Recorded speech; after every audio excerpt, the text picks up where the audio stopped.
इकरा माहीन एक बहुत ही प्यारी बच्ची थी। वो अपने वालिदैन की इकलौती बेटी थी।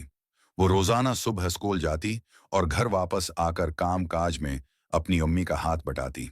एक दिन माहीन है स्कूल ताखीर से पहुंची तो टीचर ने उसे बहुत डांटा और वक्त पर आने की ताकीद की। लेकिन अब तो रोज यही होने लगा। माहीन सबसे आखिर में स्कूल पहुंचती और मुझसे खूब डांट खाती, लेकिन असल वजह नहीं बताती थी कि कहीं उसे बहाना न समझ लिया जाए। फिर माहीन पूरे एक हफ्ते स्कूल नहीं आई। बच्चे मुख्तलिफ बातें करने लगे। वो रोजाना टीचर से लेट आने पर डांट खाती थी। हो सकता है उसने स्कूल ही छोड़ दिया हो। लेकिन आखिर एक हफ्ते की छुट्टी के बाद माहीन स्कूल आ ही गई। आज वो क्लास में सबसे पहले आई थी। टीचर क्लास में दाखिल हुए तो सब बच्चों ने उठकर उन्हें सलाम किया। उसने सलाम का जवाब दिया और वो माहीन को देखकर चौंक गई।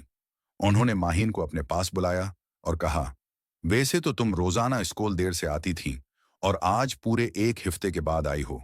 दिल भर गया तुम्हारा छुट्टियों से। मुस गुस्से से उसे डांटे जा रही थी और माहीन की आंखों से आंसू बह रहे थे। उसने मुस से कहा, मुस मैं कुछ कहना चाहती हूँ। हाँ कहो, मुस ने गुस्से से कहा। मुस मैं देर से उसलिए आती थी क्योंकि मेरी अम्मी की तबीयत खराब हो गई थी। मेरा कोई भाई या बहन नहीं है। वालिद किसी फैक्ट्री में काम करते हैं। नाश्ता तैयार करने और माँ को दवा देने की वजह से मैं देर से आती थी। फिर माँ का इंतकाल हो गया, इसलिए कई दिन स्कूल ना आ सकी।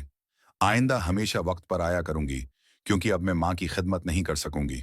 माहीन की बातें सुनकर सभी बच्चे अफसोस करने लगे और मस भी बहुत शर्मिंदा हुए। माहीन ये सब बताकर जोर जोर से रोने लगी।